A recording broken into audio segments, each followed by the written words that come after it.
The Aam Aadmi Party government in Delhi is once again in the dock, this time over its power subsidy. The Delhi Chief Secretary has submitted a fresh report to the LG in the matter of a complaint related to alleged irregularities in the electricity subsidy. Let's put out for you the entire timeline of events. The issue dates back to 2020, in which the Delhi Electricity Regulatory Commission issued a statutory advice to the Delhi government asking it to consider restricting power subsidy to the poor and the needy consumers. Through this move, they aim to save nearly 316 crore rupees per year. However, the Power Department, violating the statutory advice, continued with the existing power subsidy scheme without the approval of the Cabinet. Taking a strict note of the same, the LG has asked the Chief Secretary now to direct the Power Department to place the DERC advice before the Council of Ministers and decide on the matter within the next 15 days. So clearly this has now put the Delhi government in the dock over the beneficiaries of power subsidy. Who qualifies for it and who doesn't? After all, the issue is also to do with reducing the burden on the state exchequer. Joining me here on the program is Mr. Rajiv Aggarwal, who's the Secretary General of ICPPA, Indian Captive Power Producers Association. Very good evening, Mr. Aggarwal. Thank you for joining us here on Mirror Now. I want to begin by asking you, from October last year, the Delhi government had decided that only those consumers who opt for the subsidy will receive it. The domestic power consumers in the city eligible for the subsidy will not get it by default. However, that has not satisfied the centre. As you just heard, the LG has now decided to once again direct the Power Department to restrict the subsidy only to those who are deserving of it, who are poor and needy, and not indiscriminately extend it to everyone else. Yeah, one thing is very clear, that the increasing wealth divide between middle class and poor and middle class and rich, that is something which is of a big concern to everyone. And definitely whatever per capita income we are seeing in the statistics, that includes obnoxiously high income and valuations of rich. So definitely they can afford and they should not get it. But then the question comes, who should get it and why at all there has to be subsidy? Now, right. Since I'm coming from a power generation sector, I know very clear that around 50% of railway freight for coal is a cross subsidization to rest of the government. And also around 25% of Coal India's cost is cross subsidized by industry. So automatically there is a big amount of cross subsidies available within the system. And that should have taken care of requirement of poor. But if we look at another aspect, which is purchasing power parity of comparison, where we stand in the globe. So definitely Indian power, Indian coal, that is almost 4 to 8 times costlier than elsewhere on purchasing power parity. Whereas today's free market, we are talking of only dollar exchange. Now that skews that affordability. And that's where I say that yes, the middle class and poor should get that relief. Okay, so you're saying that you're not against power subsidy. In fact, your entire argument is why, as a country in India, the middle class, the taxpayers, they deserve to get this subsidy. Do you also feel that those who are using this advantage, those who have opted for this subsidy, should now in a way relinquish it? Because precisely for reasons that only those who find an affordability issue should have this benefit. How do you make that distinction and how do you make it fair and square? See, one thing is very sure, as I was telling you, that middle class is someone who has been burdened every cost in every policy. So definitely they are the ones, if they have to bear the burden of subsidy on poor, that is not very justifiable on them. Now, if you see people who are paying the income tax, they are mainly middle class people. So why there should be a burden on them for cross subsidizing poor for power cost? If I give you an example, today in Noida, your studio is in Noida. For less than 200 units, I get a bill of 2,000 rupees. That is 10 rupees a unit. Now, that is something which is no one can bear actually. So this is something, this shows that though whatever we are talking of the power price, effectively because of inefficiencies in the system, inefficiencies in the coal, the cost of power is exorbitantly high. And that's where the government is taking money from one end, so they has to distribute from the another end. Do you think that now the onus is on the Delhi government, therefore, to stick to this policy, because the centre, it seems, is determined that there must be certain restrictions, though there is no specification, there is no clarity on who should be excluded and how that will be enforced? See, the definition of rich is something which has been defined elsewhere.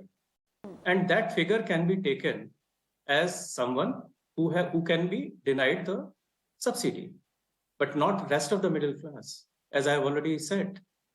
Now, effectively, the whole system in the country related to power is going on subsidies and cross subsidies. The people who are earning a bit more are cross subsidizing for rest. Now, that is something that needs some fundamental changes in the policy making and the way we look at it. Because the cost of power is something which is actually creating a bullwhip effect on the whole economy and making everything costlier. So effectively, if you see, if we take example of US, around 7.5 cents is the cost for industry and 12 cents is the average cost for the household, because household has to take care of extra distribution cost. But if we compare that with reference to India, that should the comparable purchasing power parity based cost should be say around 3 rupees for industry and say maybe around 4 rupees for or 3 rupees for domestic.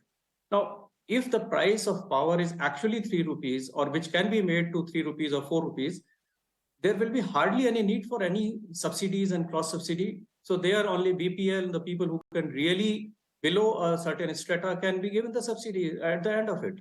Yes. Because their consumption is low.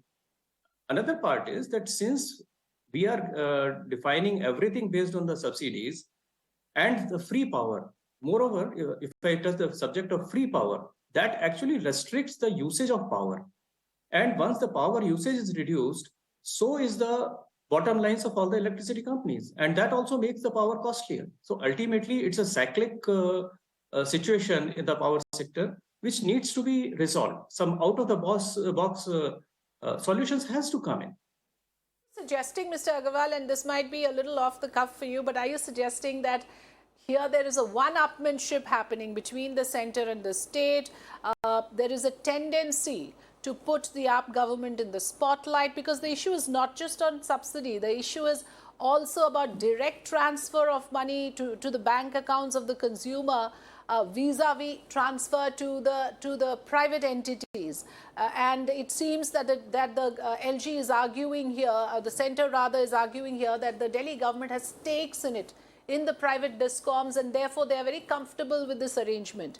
How are you looking at that pattern of this one-upmanship between centre and state over these issues? See, logically, a direct benefit transfer is the best option.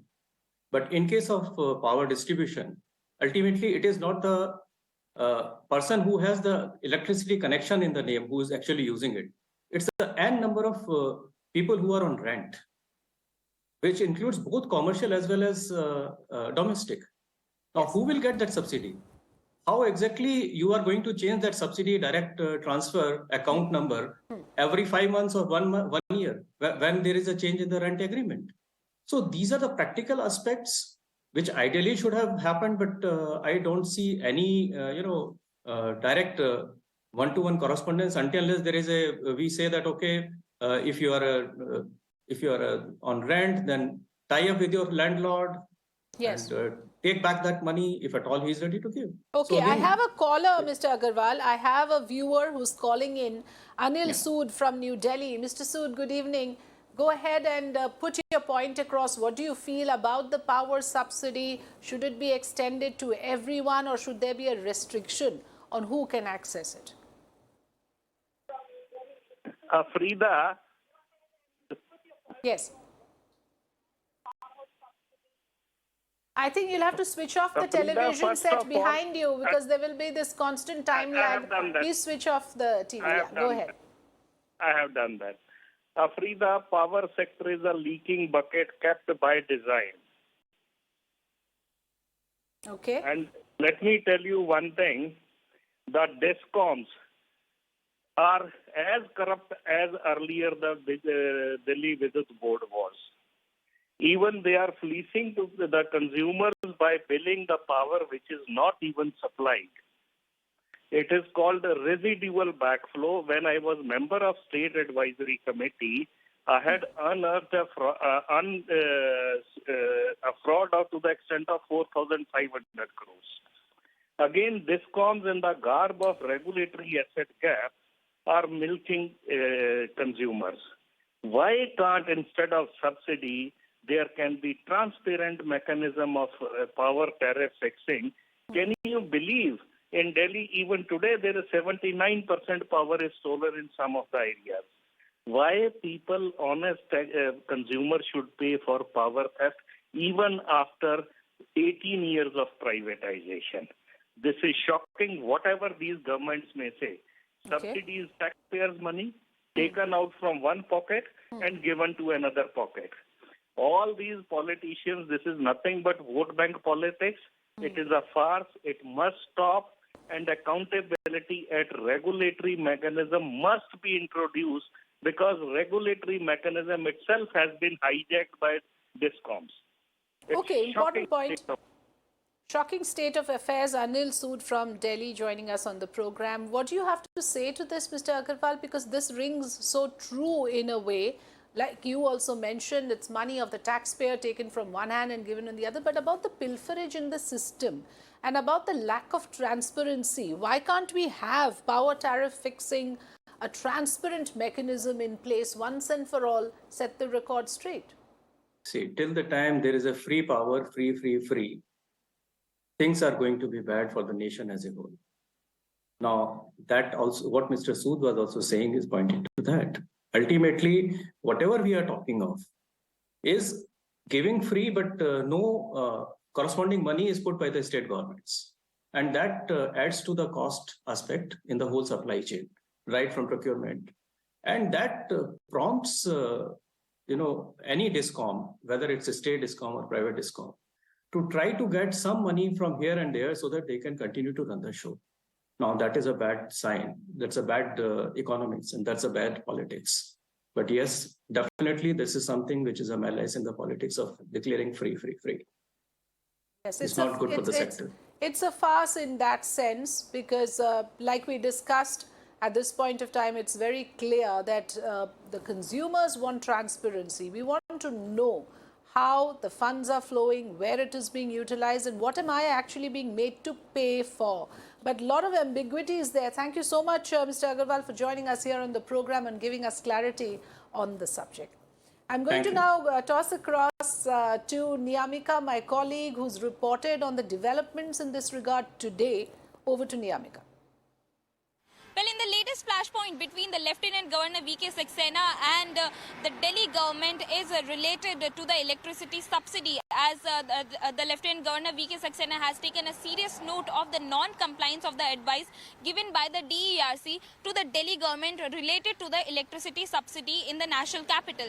As the Lieutenant Governor V.K. Saxena has asked the Delhi government to take appropriate action in this regard within the time span of 15 days.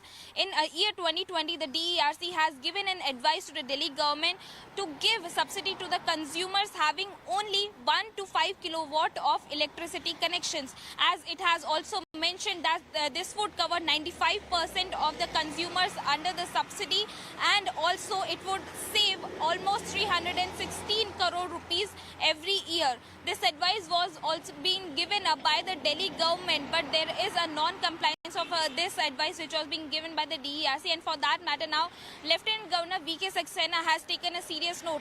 A inquiry report has also been submitted by the Chief Secretary in this regard to the Lieutenant Governor as well as to to the Delhi Chief Minister Arvind Kejriwal, and in that report it is also being mentioned that the current scheme of subsidy has been being implemented in the national capital without any cabinet approval or the financial transaction which should be taken under compliance, but that is not being done, and that is basically a violation of the Transaction of Business Act, and that is the reason why now the Lieutenant Governor V.K. Saxena has asked the Delhi government to take appropriate action within the time span of 15 days in this regard. All right, with that we take a very short break here on the program. When we come back,